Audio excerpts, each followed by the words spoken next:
building a home where stories unfold. The rooted Realtor spirit. Hey friends, welcome to the Rooted Realtor podcast. This is April Leonard. Whether this is your first time here or even following along since the beginning, I'm so glad you're here. Last episode we talked about vision and vibe and how they both will help you when you're looking for that next home or why your current home isn't quite working for you. Remember that the vision is the nuts and bolts of your home, the number of bedrooms, bathrooms, and the overall livable and usable square footage of your home. We're talking even garage spaces. But vibe is how your home feels. It's when you walk into it. Is it cozy? Is it warm? Is it open, well lit, inspiring, or the opposite? If you didn't catch that episode, go back and check that out. But today we are diving into the power of flow. That is how you move in the space that you live in. Now that flow can either work for you or against you. And we're going to talk a little bit more about how that works in your everyday life. So what do I mean by flow? Well, when I talk about flow in a home, I'm talking about movement, functionality, energy, and how people move throughout a space physically, emotionally, and even spiritually. I'm going to give you some examples today, and I'm going to use my own home and actually more specifically my kitchen in my home and my family and how we use it, or not quite use it well enough based on its size. Because my friends, y'all, I have the smallest country kitchen you've ever walked into. Now, I love my kitchen. I love my home. It's been my home for years. And I mean, it's super small. In my kitchen, it's the center of my home. Everyone wants to be there. It's where conversations happen. It's where my kids gather. It's where family memories are made. But let me tell you, the functionality part of it, when I'm trying to cook, and there's my 4 kids and my grandkids and my husband and anybody else who might just pop over and stop, say hi, and if we're all in the kitchen, it doesn't work. It gets hot. In a matter of minutes, connection goes to chaos. So practically speaking, my kitchen is so small, the kitchen counters get cluttered super fast. I mean, if there's 2 or more people doing anything in there, it doesn't work. Emotional flow. Now that's a little deeper. That's a little deeper layer here. In my kitchen, again, it's the heart of my home. It truly, really is.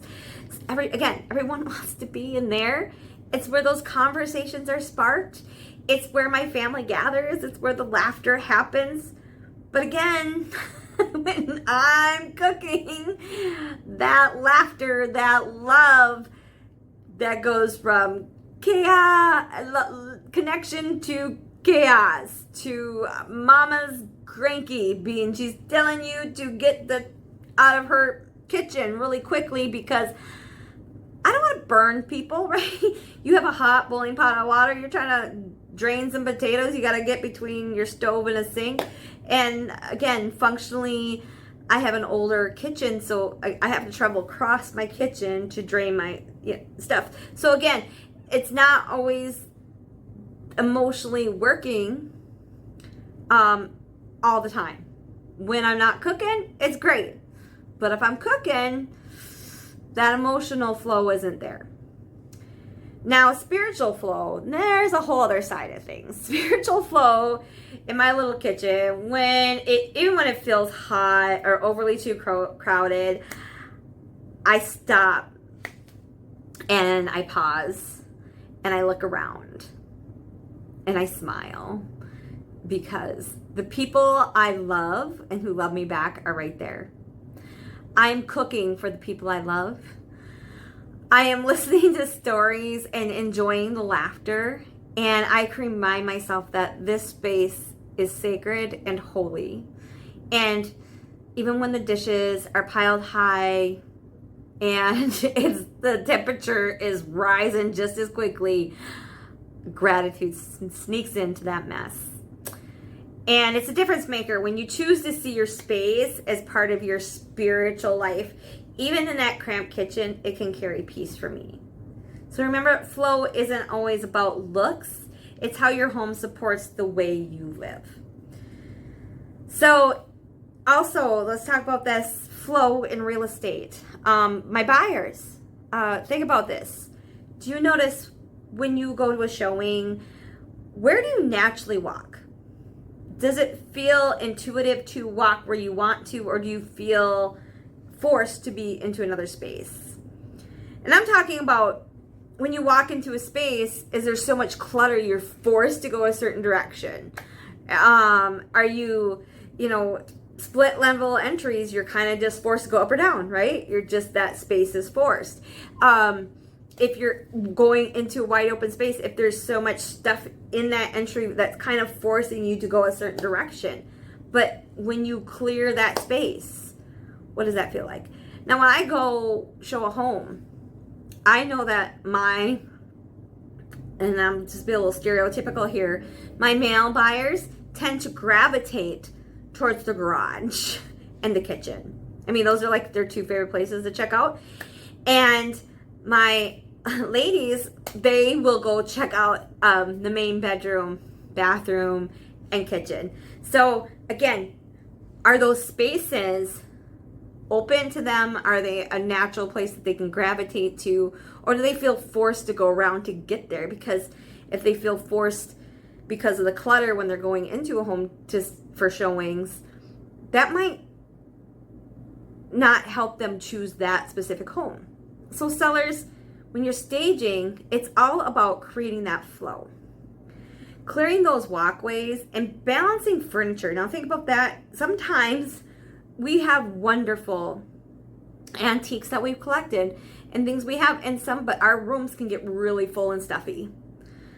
Removing those things and creating a flow that naturally balances out a room really can help sell a home. Just remember that your personal things are what's going to sell your home.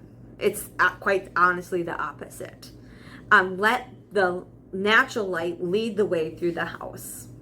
You don't always need a remodel. Sometimes it's the smallest changes that can create the biggest changes in your home. So I want to kind of come back to, this is about flow in life, not just your home. When things are blocked, your energy stalls. When flow is off, frustration happens, clutter spots happen, disconnection, and wasted energy happens. So when I talk about that, when things are blocked, energy stalls. Have you ever walked into your house after a really busy week? Our house, and I'll go back to my kitchen again, my counters can get full and my table can be piled and I can have a sink full of dishes, and I'll walk into my house and I'll want to walk right back out because I'm like, I can't even. I don't have the energy for this. I'm too tired. My day's been too draining. I can't even function at looking at that. I don't want to deal with it, right? No. But I know if I don't, my morning, I'm going to wake up to that. And that's not a good way to start my day either. So I know that if I tackle that forward movement is positive movement. And I will start my day off so much better, and I will get through that energy stall. And my energy in the morning will feel so much better because I'll wake up to cleared counters, my dishes are done, my sink is empty, and I will just, it's such a, I mean, you've been there. You know what that feels like when you can just walk in and know things are done and you don't have to stress about it when you get home later. It's just a wonderful feeling. Morning flow, talking about that. Work from home flow, evening flow. What do you do for those? For me, morning flow is having my clothes already picked out, having my bag packed, maybe having a lunch already figured out for myself the night before. There's just all those things I don't have to stress about this, because if I leave those for morning, your morning can become very chaotic. But if you can prep those things the night before, your morning can flow and you can feel energized and ready to hit the ground running and feel inspired for your day. Working from home flow, dedicated zones versus blending everything together. Let's go back to my kitchen again. I cannot work from my kitchen table. I've tried. My husband can do it. He is really good at zoning us out. I don't know if it's a man thing. I don't know. But I can't do it. I cannot just put my, I don't know. I can't get everybody gone in my head. When people are there, they're going to disrupt me. So I know, realistically, when I'm sitting at the kitchen table, I'm not going to get any real work done. I can make maybe a few phone calls and stuff and have my family go into the other room or whatever when they're around. But for the most part, if I'm sitting at the kitchen table, I'm going to be very distracted. And so I have an upstairs office. So if I really truly need to focus and get some major realistic work done, I will go upstairs. It's very important to separate your work from your home. Sometimes when you have such a blend, you don't know where one ends and one begins. It can really create stress where you don't really want it. And your home doesn't flow, because if work never ends, when does your peace begin, right? Evening flow for me. So let's talk about my evening flow. Evening flow for me is very spiritual. I need to be grounded in God. So this is when I say my prayers. This is when I do my breath work. This is when I really just need to calm down and come back to myself. I'm also just my gratitudes, being thankful for what God has given me that day. Also the things I need help with, and praying over my friends. So it's just a way to come back to my day, reflect on my day. Sometimes I journal. A lot of times I journal. I have a digital journal and I have a physical journal, so it just depends on my tired level. So if I'm too tired to write, I will talk it out and I will let it write it for me. So I have a digital version, which I feel comfortable with. So it just depends on your comfortable level. But I think everyone should have some sort of way to bring themselves down. I sleep better, I dream better, and I wake up better. And my day starts off the next day, I'm in a better mood, expectations, and goals. Just remember, with love and light and enough self-forgiveness, anything and everything is possible. And don't forget to find the joy in those small moments in between those tasks that you're doing throughout the day.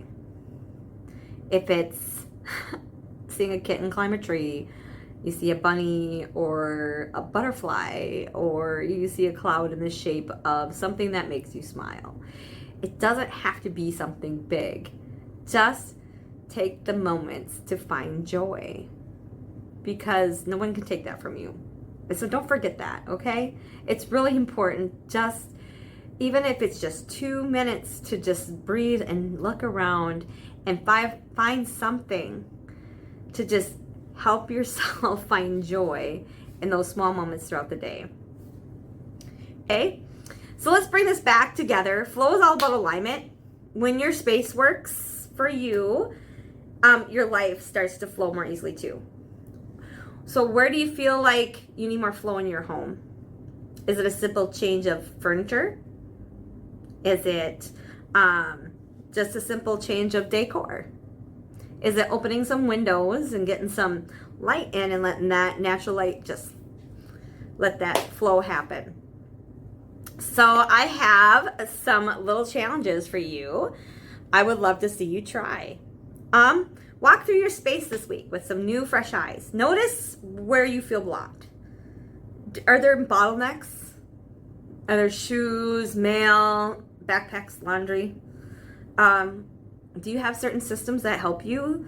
I haven't really talked about different systems, other than just the flow factor, but are there things that work for you? I'd love it if you share with me. There's lots of things I would love to learn. Pick one small change this week. Move a chair. clear a counter, add a lamp, subtract a lamp. Pick one small change, okay? Let me know. Rearrange a room this week with the intention of ease, that you want to make this room work better and flow for you better. And then notice how it feels, not just how it looks. I would love to see pictures, but then tell me how you feel about this room after you're done. I would love to see it. So I just wanted to thank you again for jumping on and following along with me. If you enjoyed this today, please don't forget to follow and maybe share with someone that you think would enjoy a bit of home and spirit coming together. And always, you are seen, you are worthy, and you are loved. And then until next time, keep rooting your life in and your home in joy. So, by the way, our next episodes that are coming up, I'm doing a 9-episode series on the seasonal changes that are happening here. And so you guessed it, my friends. Happy fall, y'all. It's coming. So what does that mean for your home and your space? Well, make sure you follow along and hear what I got to say. And I will see you guys next time. Have a great day.